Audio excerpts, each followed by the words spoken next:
From Gilded Age glamour to 80s debauchery, this historic Detroit mansion built in 1890 saw its most scandalous chapter a century later when it became a brothel in the 80s.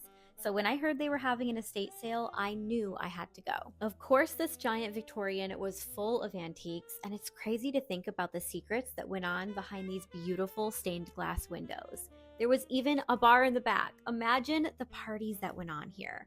If only walls could talk, I'm sure they'd have tons of stories about their wild past. This three-story mansion got even more risque as I went upstairs.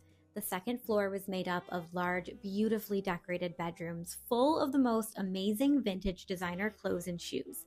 They had tons of vintage lingerie, dancewear, and the most incredible old burlesque costumes. I was in heaven. In the hallway, I found the most gorgeous hand-painted floral armoire, and the bedrooms just kept getting better. Though once the house's sleeping quarters, these probably became the brothel client rooms, and they're all adorned with whimsical wallpaper. I loved this pink bedroom, the ceiling, the drapery, stunning. There were more amazing costume sets and lingerie. This was truly one of the coolest estate sales I've ever been to. It was so interesting seeing everything the women left behind. I mean, look at this giant hat and hat box. When I made my way to the third floor, I noticed there was another living space plus a dining room and kitchen.